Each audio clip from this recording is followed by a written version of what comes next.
You know, in America, we have a lot of privileges. One of the exorbitant privileges we have is only having to think about one currency.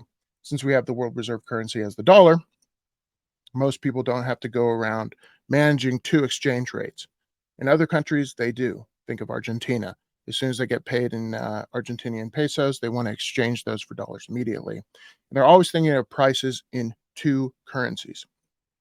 But that's a privilege, and it's a curse in other ways, because a lot of Americans can fall asleep at the wheel when it comes to their unit bias. A lot of people are going along their life thinking about my 401k is growing, or my real estate's growing in price, and so they have this unit bias. And if their 401k started with $1,000 and now it has a $5,000 growth, or it grew to $5,000, even if that $5,000 buys them less than the original 1,000, that unit bias takes over and people are like, I'm rich. I'm rich. And that's that boiling frog syndrome. And I got to thinking about this the other day, when I'm a treasurer for a couple organizations, and one of the pieces of currency in our treasury was this $5,000 note. You guys see that? Yep, there it is. 5,001 note. Korean currency, right? And I thought about it through a couple different lenses. Number one, 5,000, great unit, right? So that is $3.70 in the United States. So we think of currency, and I really want you to think through this, because this has been an interesting, this has probably been one of the biggest revelations. Even though everyone knows it's true, we don't actually think through it. We do it subconsciously, but we don't do it consciously. Really think through the ramifications of our unit bias.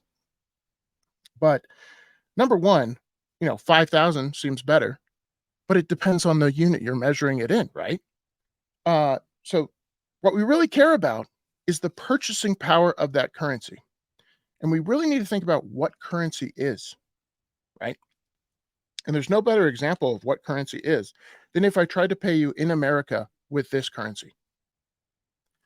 No matter if you think about macroeconomics or not, I'm going to hand somebody this. And I asked that, I kind of experimented at work. I was like, hey, if you were running a business and I handed you this, what would you think? And I asked my wife the same question. What would you think if I handed you this $5,000 won note?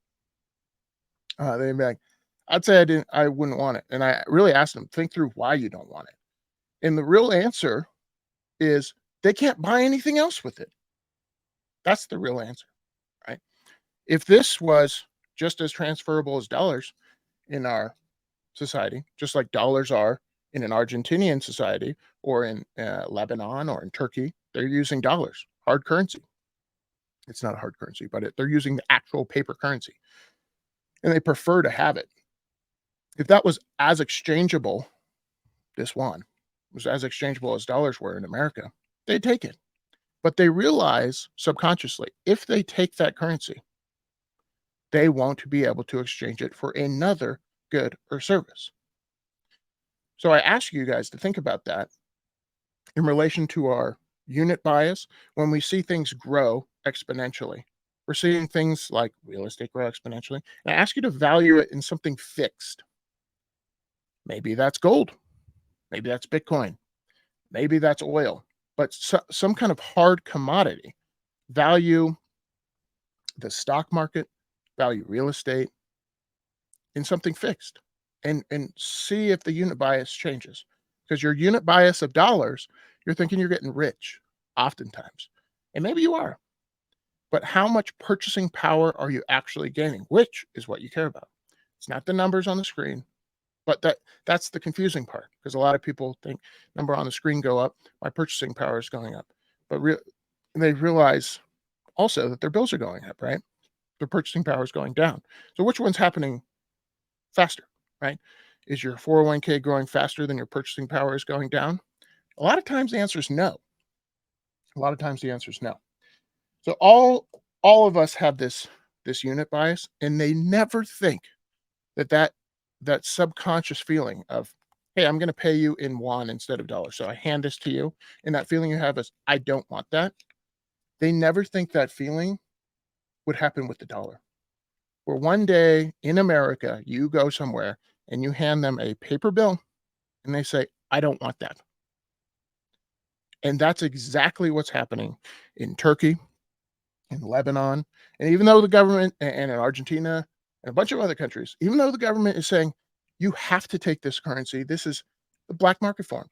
People don't want it. They don't have a clue about economics. They don't have a clue about what we talk about on this channel. That's how human beings operate. They know that it holds zero purchasing power and it will drop as soon as they grab it from somebody. As soon as they take that currency, that purchasing power will drop. So they want something else. And eventually, in my humble opinion, that will happen with the dollar. That exorbitant privilege we have as the United States, hey, we don't have to think about two different currencies. Unfortunately, that doesn't strike fear into your average consumer.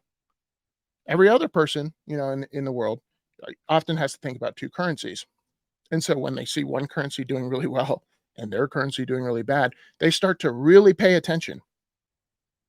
But the way you have to pay attention in the United States is, how's your currency doing against eggs, against healthcare, against real estate? That's kind of how and it's not doing well. And when we talk about, hey, the dollar's doing great, if you ever see that on the news, it's in relation to this other paper stuff. It's not in relation to what you actually purchase. And so eventually people wake up and they're, hold on, my unit bias has taken over this whole time and actually can buy less than when I started. Even though the number of units in my bank account has quadrupled, I still can buy less. Okay. So we have to invest in things that outpace, that are a better store of value, that the government can't print. A lot of people like real estate. A lot of people like gold. A lot of people like, and I'm not here to give you guys investment advice. One of my favorites is personally is Bitcoin, because it's actually rare. It's actually finite. No matter how much the demand goes up, the supply does not. That is not the case with gold. That is not the case with stocks to some degree. And that's definitely not the case with real estate. So let me know what you guys think about unit bias.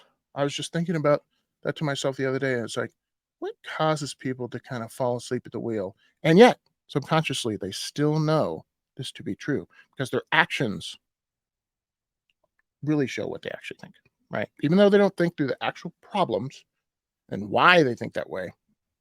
Again, if I handed them this, they don't want it. Why don't they want it? They realize they can't buy anything else with it here in the United States.